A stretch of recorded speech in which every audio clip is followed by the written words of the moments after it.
안녕하세요. 네. 아가서 말씀 계속 이어나가도록 하겠습니다. 6장 말씀입니다. 아가서 6장.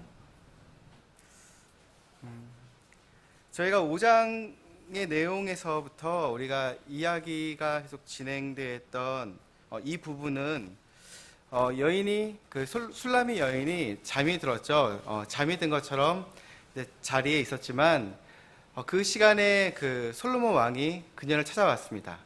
그리고서 이제 밖에서 소리를 내어서 자신이 온 것을 알렸지만 그녀가 자신이 잠을 들고 있었기 때문에 문을 열지 못하고 지체했던 것을 보게 됩니다. 그 왕이신 솔로몬 왕이 밖에서 비를 맞으며 이슬을 맞으며 열어줄 것을 이제 기대했지만 늦게나마 문을 열었을 때는 그분이 안 계셨습니다.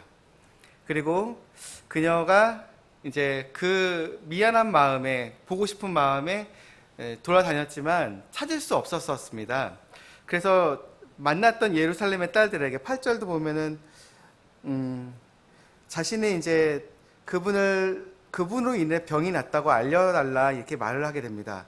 그러자 9절에서도 보게 되면 무엇이 낫기 때문에, 그분의 무엇이 나은 점이 무엇이기 때문에 이처럼 찾게 되느냐 이렇게 물어보게 됩니다. 그러자 10절부터 5장 10절부터 쭉 이야기했던 것이 그분의 아름다움에 대해서 하나하나 설명하였습니다. 그러면서 이야기하기를 16절을 보게 되면 그분의 입은 지극히 달콤하니 참으로 그분은 모든 것이 사랑스럽도다 라고 말했습니다. 우리가 이 부분을 보았을 때 예수님의 여러 가지 모습들이 참 좋으시잖아요.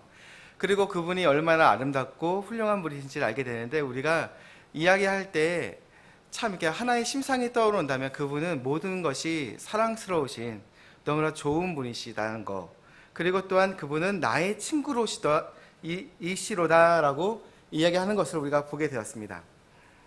이 시에 있어서 그녀가 이전에는 두려움이 있었습니다. 왜냐하면 거리가 있었기 때문이죠. 자신이 잠이 들었기 때문에 그분을 만나지 못했고, 그분을 만나서 보고 싶었을 때에는 그분이 안 계셨고요. 또한 찾으러 다녔을 때에 여러 가지 방황하는 모습들은 어찌 보면은 주님을 알고자 하는 사람들이 아직 주님을 알지 못할 때 그와 같이 여길 수 있는 두려움, 혹은 우리가 예수님을 알고 구원받았지만 죄를 지었을 때 우리가 겪을 수 있는 그러한 거리상에서, 심적인 거리상에서의 느끼는 두려움. 죄는 모든 두려움을 낳고요, 거리로 인해서 발생하는 것을 보게 됩니다. 근데 좋은 것이 이와 같은 두려움이 결말이 참 좋게 떨어지게 되었다는 것입니다. 왜냐하면 이 앞전까지는 왕이신 분께서 그녀에게 너가 얼마나 아름답고 내가 너를 사랑하고에 대한 심상으로 계속 설명하셨어요. 그녀는 그거에 비해서 자신이 그분에 대해서 얼마큼 사랑하는지를 설명한 적이 별로 없었어요. 근데 그녀가 언제부터 이 마음을 열어서 내가 이분을 이렇게 사랑하고 그분이 얼마나 좋은지를 설명하게 되었는지는 그분과의 거리가 생기게 되자 다시 한번 발견하게 됐다는 것이죠. 그러니까 주님이 주시는 고난과 어려움은 결말이 좋게 떨어집니다. 왜냐하면 주님을 다시 한번 발견하게 되고, 어찌 보면은 햇살을 받았을 때는 우리가 따뜻함 안에서 즐거이 좋다가 추운 날에 오게 되면은 그 따뜻함이 그리워지잖아요. 겨울이 돼서야 햇살이 얼마나 좋은가 이렇게 생각해 보게 됩니다. 물론 요즘처럼 더운 날씨에서는 햇살을 받으면 아이고 왜 이렇게 덥나 이렇게 생각하게 되지만, 추운 날에 갔을 때는 그게 참 그리워진다는 것이죠.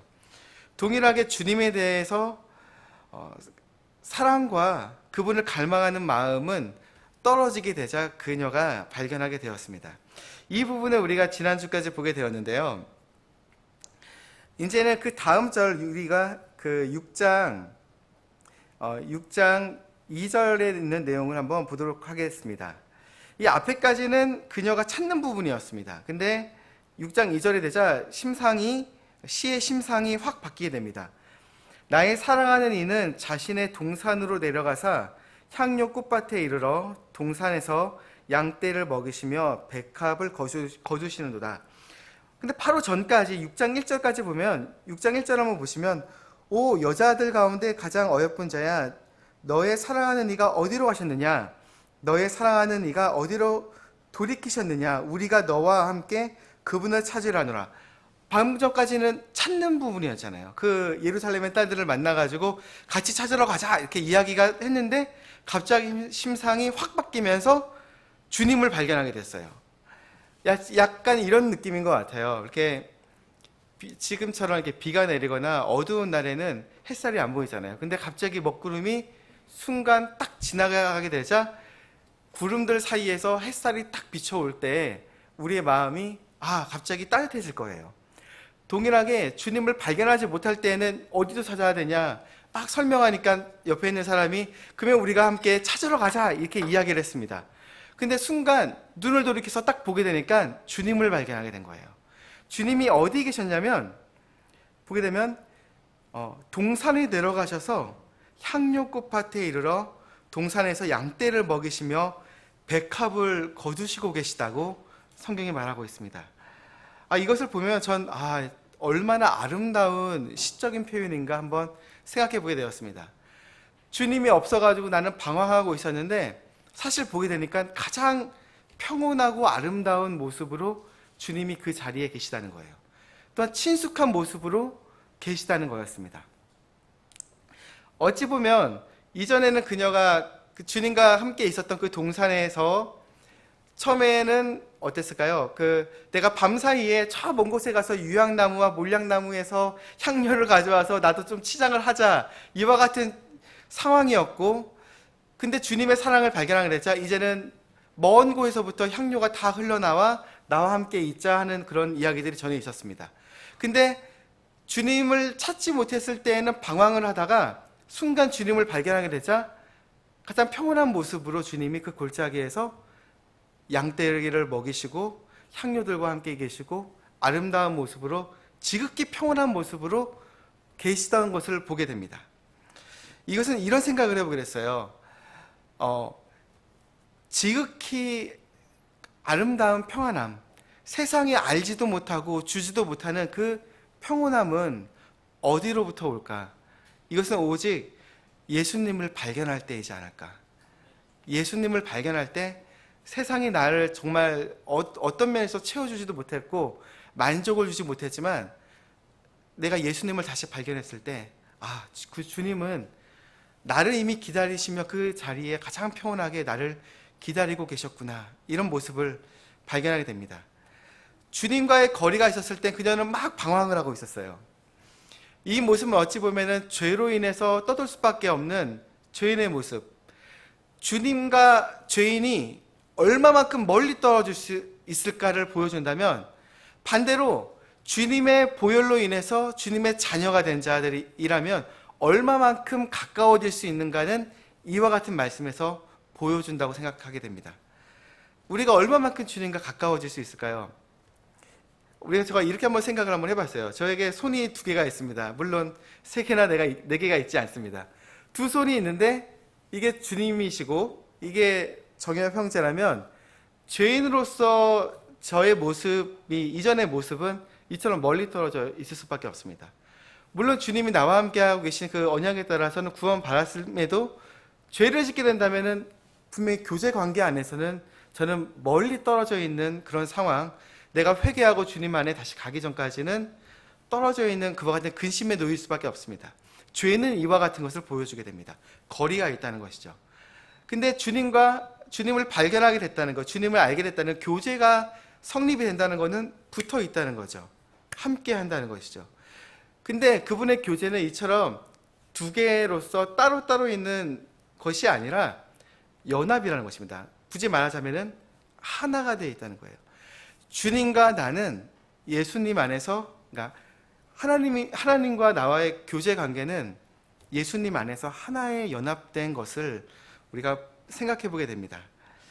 정말 사랑은 연합입니다. 우리가 사랑하였을 때 남편과 아내가 하나 되듯이, 또한 이 술라미 여인이 멀리 떨어져 있었지만 다시 한번 주님을 발견하게 되었을 때 그 연합 안에서 가장 평온한 모습으로 주님을 발견하게 되는 것을 다시 한번 보게 됩니다.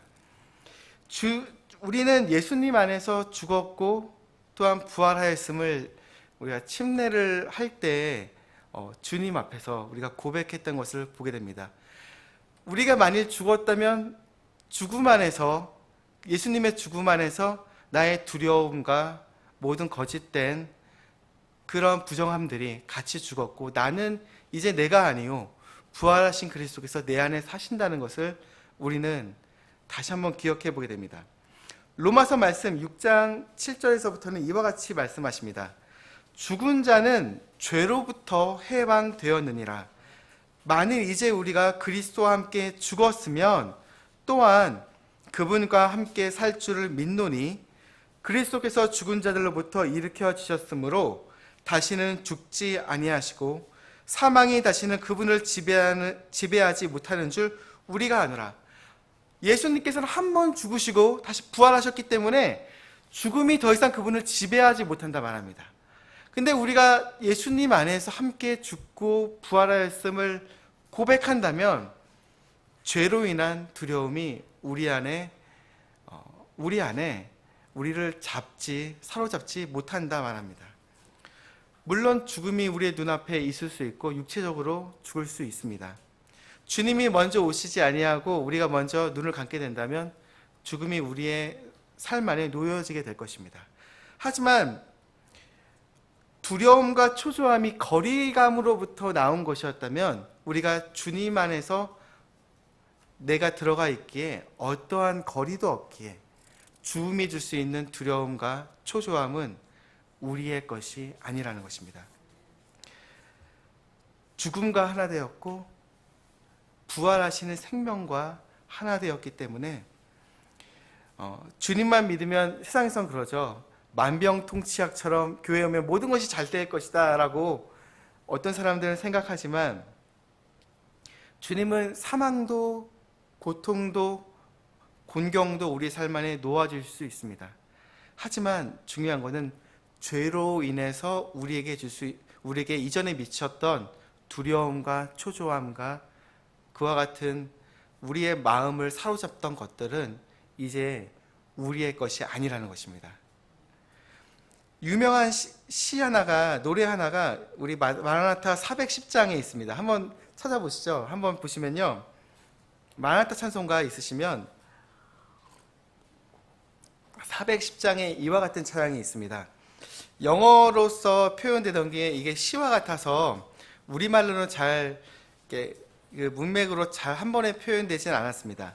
그래서 제가 굳이 이거를 문자적인 부분으로 다시 번역을 해드리자면, Nothing between my soul and my Savior. 내 혼과 내 구원자께서 떨어짐이 없네. 멀어짐이 없어요. 어떠한 사이에 간격도 없다는 것입니다.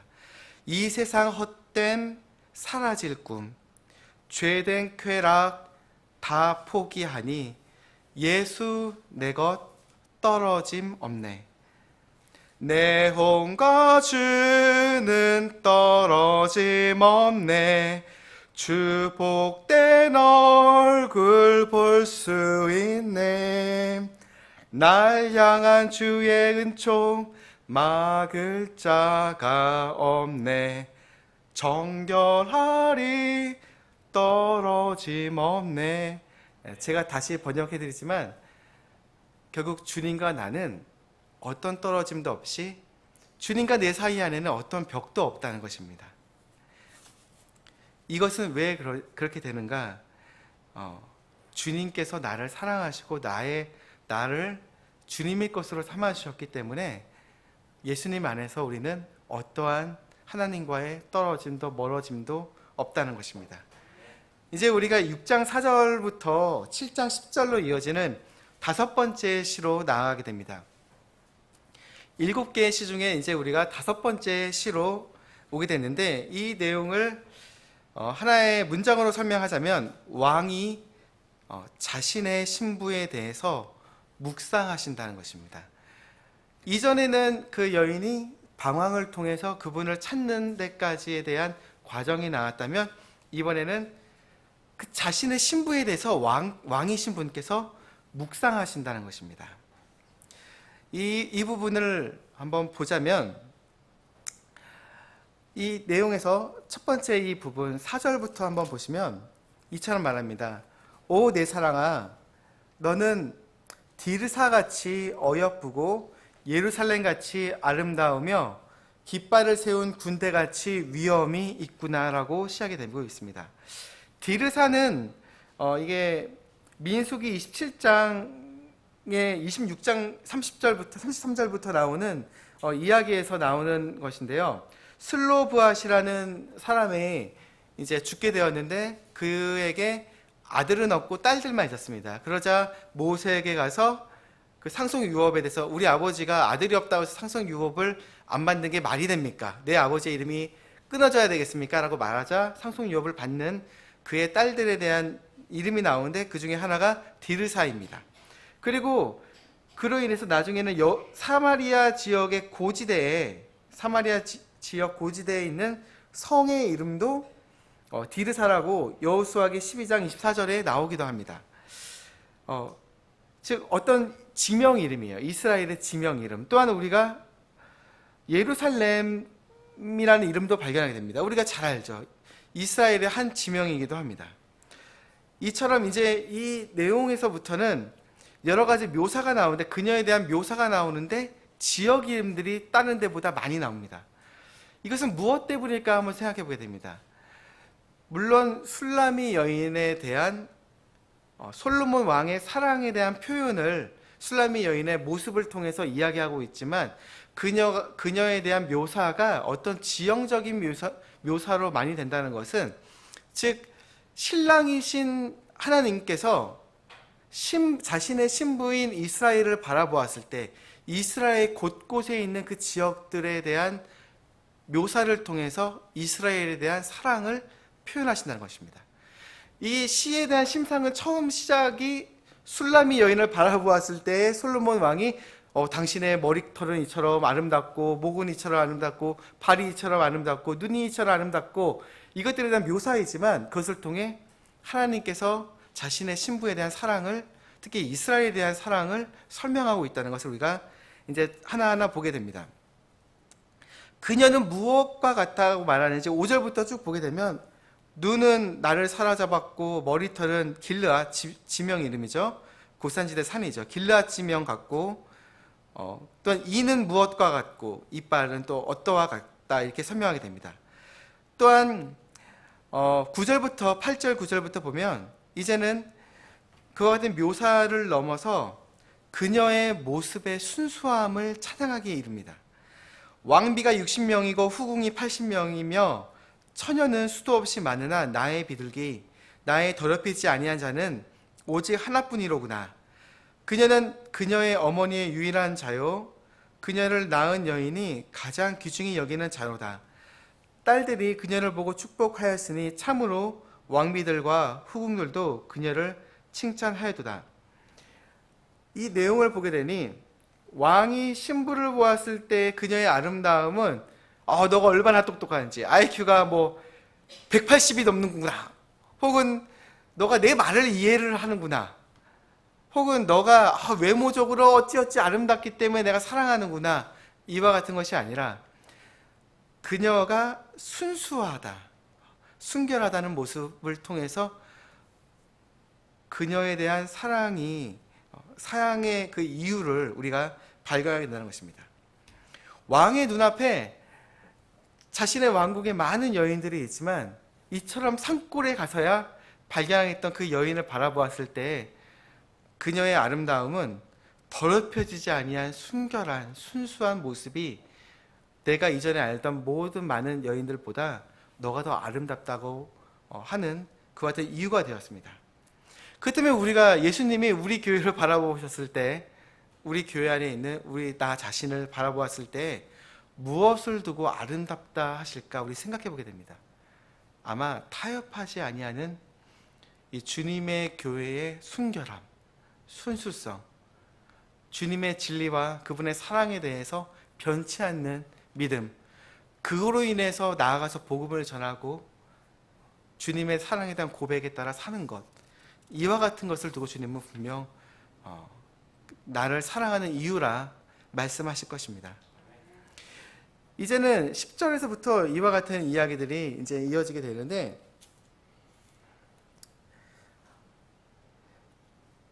쭉 나오는 부분을 보게 되니 아침같이 찬란하고 달같이 아름다우며 해같이 맑고 깃발을 세운 군대같이 위엄 있는 여자가 누구인가라고 말합니다.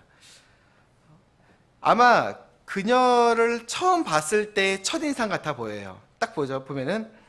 그리고 또한 그녀로 인해서 놀라는 모습이 나오는데, 내가 골짜기 열매들을 보고 포도나무가 무성하며 석류나무가 봉오리를 냈는지 보려고 호두 동산으로 내려갔더니 내가 미처 알기도 전에 내 혼이 나를 암미나딥의 병거들과 같이 되게 하였도다 라고 말합니다.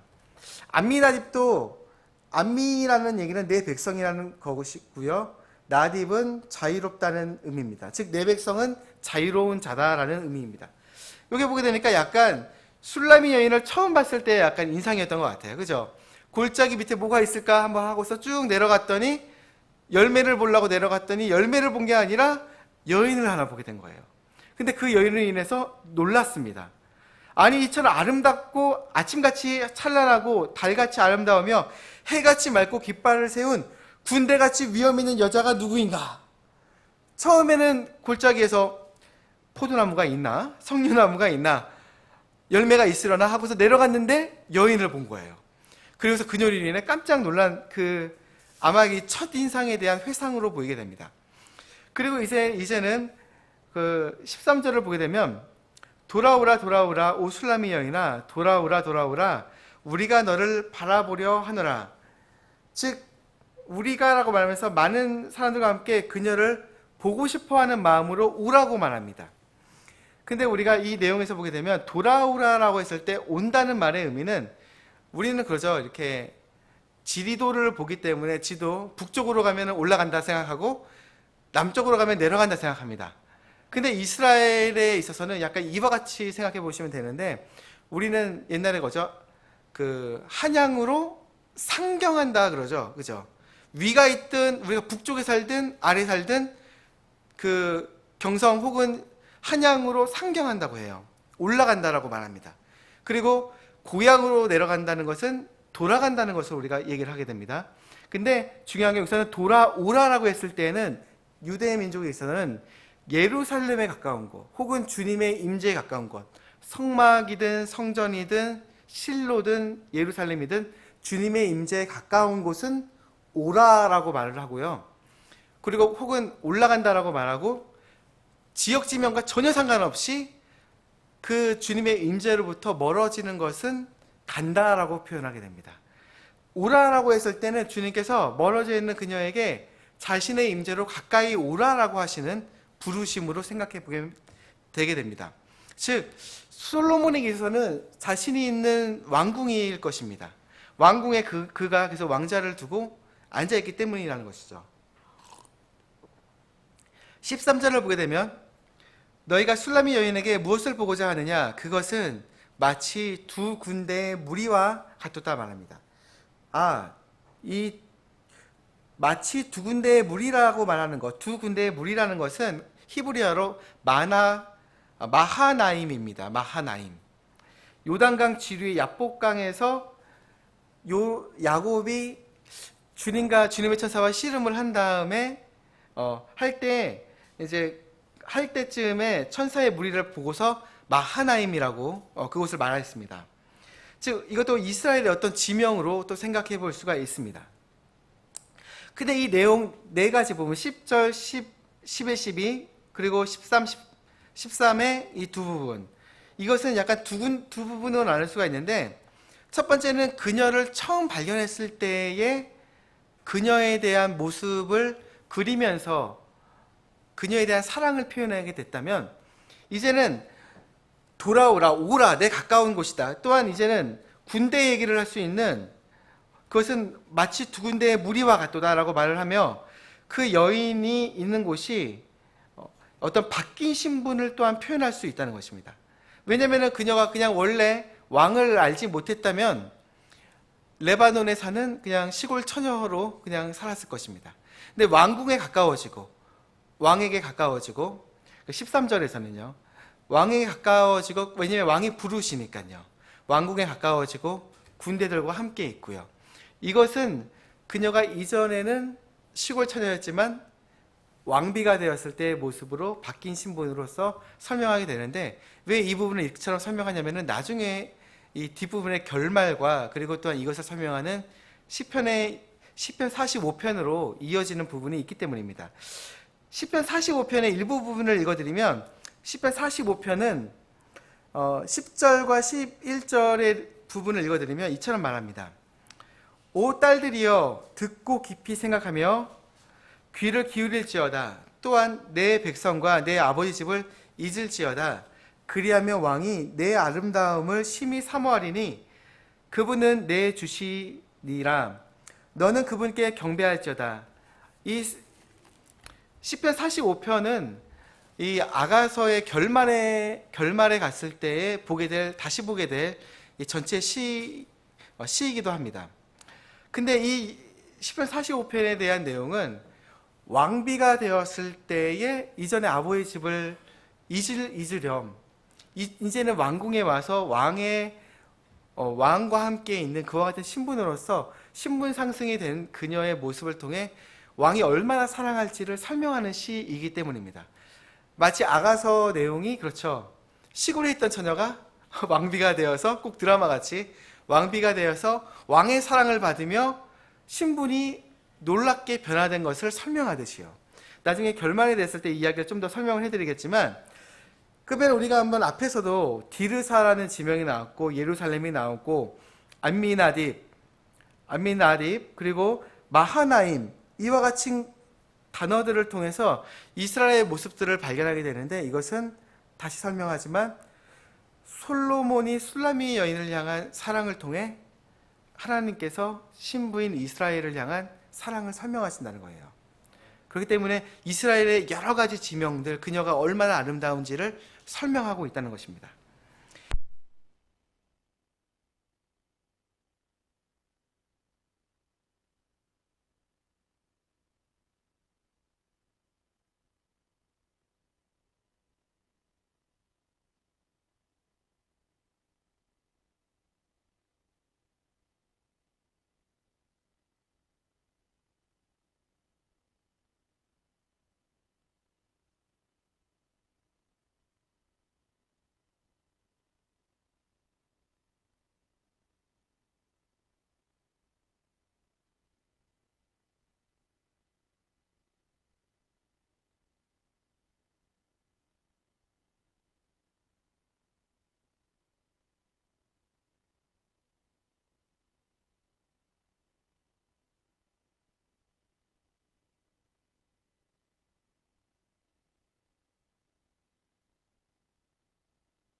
에서도 설명을 하게 됩니다.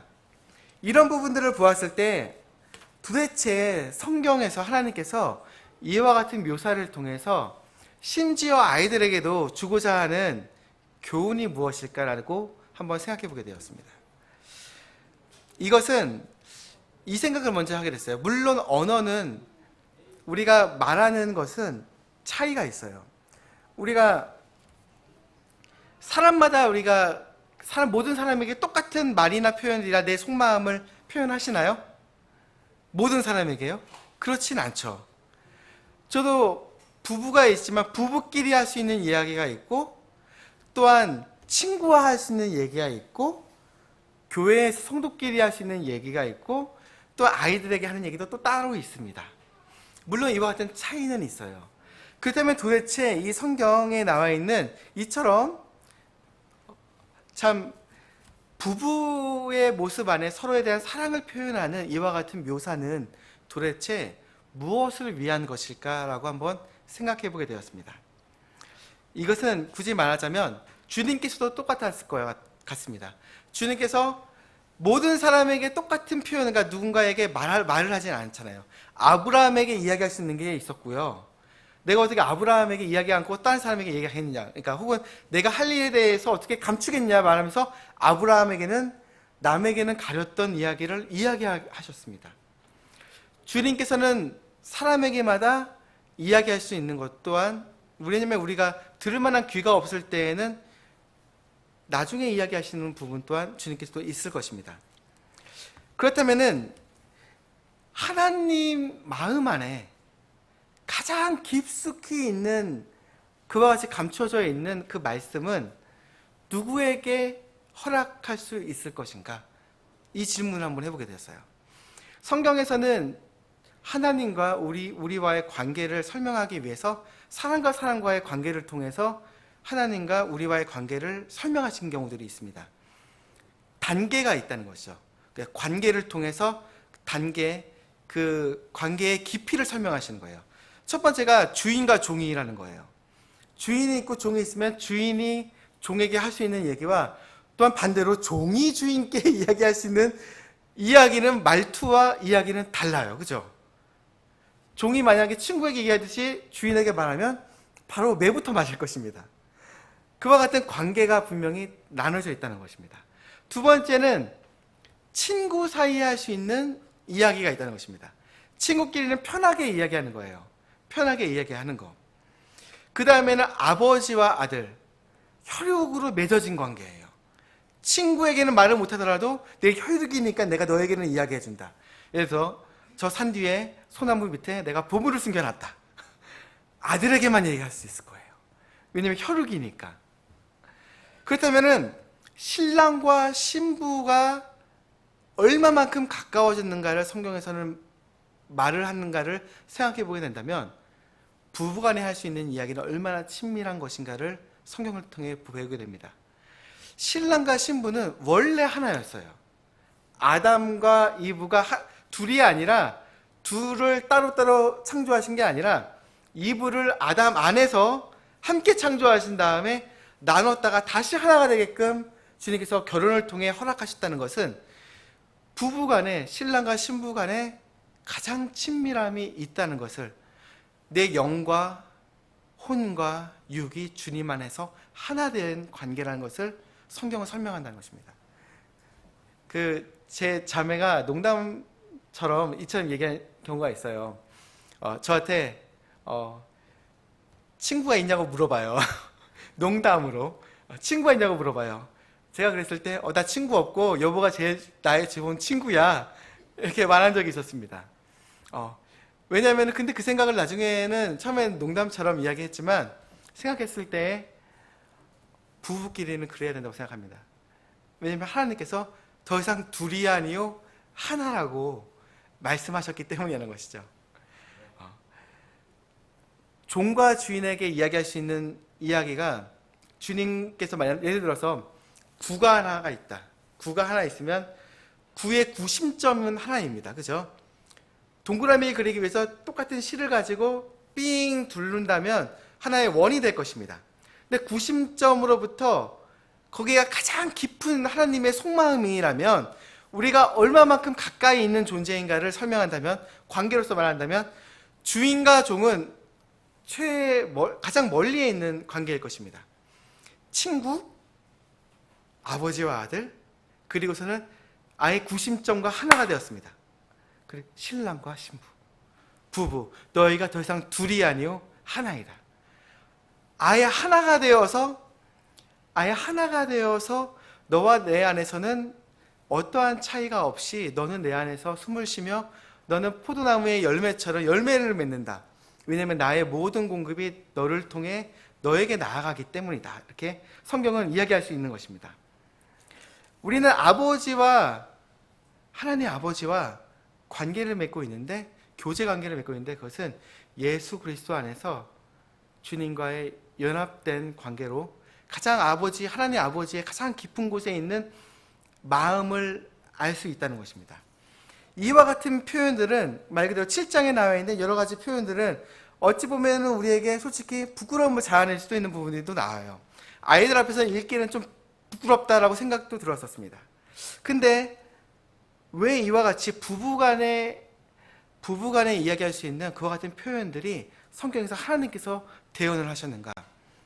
부부끼리 가장 친밀한 가운데 사랑에 대한 표현을 이야기하듯이 주님 하나님 아버지께서는 예수 그리스도를 통해서 우리가 얼마만큼 예수님께로 가까워졌는지, 하나님 아버지께로 가까웠는지를 반대로 설명하고 계신다는 것입니다. 너와 나는 예수님 안에서 연합되어 하나 된 것이다. 우리에게 있어서 신부에게만 오직 허용할 수 있는 이야기, 그러잖아요. 솔로몬 왕이 어디에 가서 이런 이야기를 하겠습니까? 체면이 안석이에요. 근데 왕인 솔로몬 왕이 오직 신부에게 하는 이야기를 신부에게 한다는 것은 가장 깊은 곳에 있는 나의 마음을 털어놓을 수 있는 관계가 이제 형성이 되었음을 말하고요. 즉, 또 한 가지는 주님께서 우리를 향한 열망을 가지고 계시다는 것입니다. 우리가 7장 10절을 보게 되면 이어지는 그 다음 구절은 이처럼 말합니다. 9절까지의 여러 가지 묘사를 통해서 설명하고 너의 모습은 어떠하고 묘사한 다음에 10절에서 말하기를요. 나는 나의 사랑하는 이의 것이요 그분의 열망이 나를 향하는도다. 그 사랑의 언어들을 듣는 그녀는 가슴 깊이 발견하게 된 거예요. 하나님께서 나를 너무도 지극히 사랑한다는 거. 너의 머리끝부터 발끝까지 너의 모든 것이 아름답고 너의 모든 것을 내가 이처럼 사랑한다, 이처럼 설명한다, 이처럼 설명하는 것들을 들었을 때 그녀가 발견한 것이 그분의 열망이, 사랑에 대한 나를 향한 열망이 나를 사로잡고 있구나, 이것을 발견하게 되었습니다. 앞에서도 비슷한 말씀 구절들이 있었습니다. 2장 16절에서는 나의 사랑하는 이는 내 것이며 나는 그분의 것이라 라고 했습니다. 그분은 나의 거, 나는 그분의 거. 약간 상호적인 사랑의 관계같이 표현됩니다. 2장 16절에서는요. 6장 3절에서는 나는 나의 사랑하는 이의 것이요 나의 사랑하는 이는 내 것이라. 나를 사랑하는 분은 내 거고 나는 그분의 것이야. 이것도 약간 상호적인 표현처럼 보여지게 됩니다. 근데 이처럼 멀리 떨어짐을 통해 그분에 대한 사랑을 발견하고 또한 그분을 만났을 때 그분께서 나를 얼마나 사랑하신지 사랑을 폭포수와 같이 부어주시자 그녀가 발견한 것 한 가지는 자신의 모든 것을 압도하는 그분의 사랑에 대한 열망이, 나를 향한 열망이 나를 온전히 사로잡고 있다는 것을 발견하게 된 거예요. 왜냐하면 나는 나의 사랑하는 이의 것이고요, 그분은 나의 것이라고 말하는 게 아니라 그분의 열망이 나를 사로잡고 있고 나는 아예 표현조차 안 되고 있어요. 왜냐하면 그분의 사랑이 너무 크기 때문에. 마치 이처럼 표현할 수 있을 거예요. 요한복음 3장 16절을 하나의 복음의 이 척추와 같다, 핵심과 같다, 이렇게 많은 사람들이 이야기합니다. 왜냐? 하나님께서 세상을 이처럼 사랑하시고 하나님께서 땅을 사랑하셨대요. 사람들을 사랑하셨대요. 그래서 자신의 독생자를 보내셨대요. 그리고 누구든지 믿기만 하면 영원한 생명을 또한 주신다는 거 합니다. 일방통행입니다. 주님의 사랑은 우리를 향해서 일방통행으로 쏟아져 부어지고 있었다는 거예요. 그분이 나를 사랑하고요, 나에게 그래서 아들을 주시고요, 그리고 우리에게 예수님 안에서 영원한 생명까지 주신다는 것. 즉 복음은 이와 같다는 것입니다. 우리가 구원받았을 때 저는 이 생각이 들었어요. 우리 이번 주에 우리 최영준 전도사님께서 우리 김구로 선교사님의 그 형님께 복음을 전해가지고 영접 기도를 할 때 무릎을 꿇고 주님께 진실되게 같이 기도를 하셨다고 이야기를 들었어요. 근데 그 얘기를 듣고 이런 생각이 들었어요.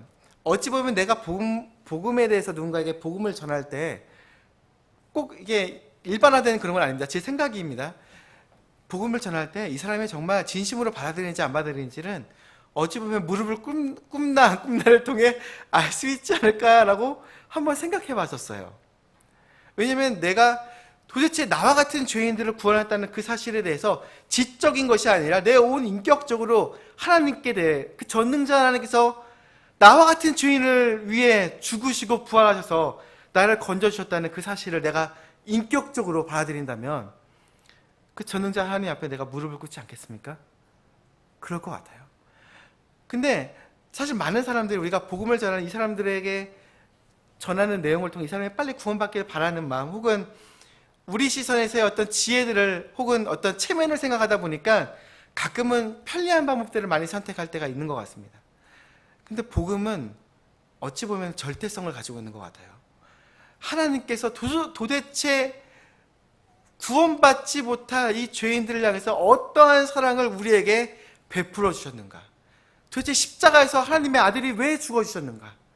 이와 같은 절대적인 사랑 앞에서 발견하는 하나의 유일한 심상은 큰 파도 앞에서는 나는 어쩔 수 없이 휩쓸려 가듯이 그분의 사랑에 대한 열망, 나를 향한 열망, 죄인 하나를 구원하시길 바라고 한 영혼이 주님의 자녀를 삼고자 하시는 주님의 열망이 이 땅에, 이 땅, 이 죄인들을 향해, 또한 이 영혼, 각자의 영혼들을 향해 쏟아져 부어지고 있다는 것입니다. 그분의 나는 나의 사랑하는 이의 것이요 그분의 열망이 나를 향하는도다.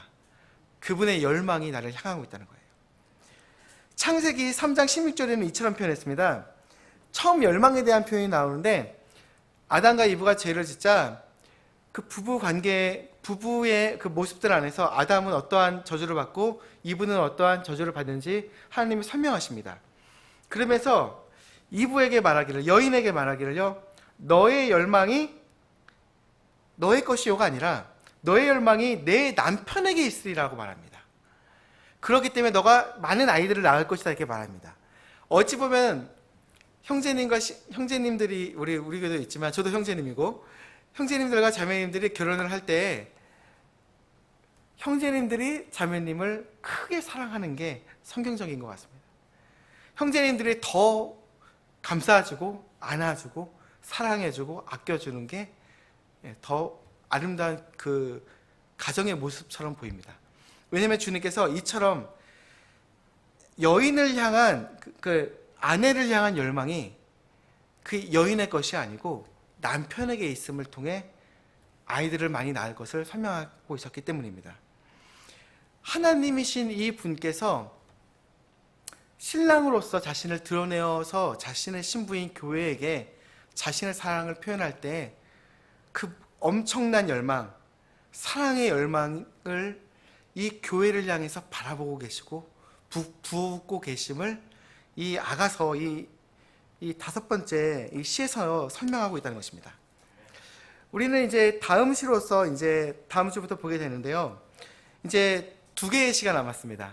6장 여섯 번째, 일곱 번째 시를 보게 되는데 우리가 아가서를 통해서 발견하게 되는 것을 너무 지적으로 이게 무엇을 설명할까 이처럼 생각하는 것보다는 도대체 이 심상을 통해서 이 시적인 이 표현들을 통해서 하나님과 나의 관계 안에서 하나님께서 나를 어떻게 대우하시며 교회를 어떻게 사랑하시며 또한 가정을 어떻게 바라보고 계시는가를 우리가 좀 깊이 배웠으면 좋겠습니다. 기도하고 마치겠습니다. 하나님 아버지 감사합니다. 오늘 말씀처럼 우리를 향한 주님의 열망이 우리를 향하고 있음에 감사드립니다. 주님의 사랑 안에서 우리가 온전하게 바르게 설 수 있게 도와주시고 온전히 순결하고 순수한 모습으로 주님을 사랑하며 섬길 수 있게 도와주십시오. 예수님의 이름으로 기도드렸습니다. 예, 잠시 기도하는 시간 가지고 마치도록 하겠습니다.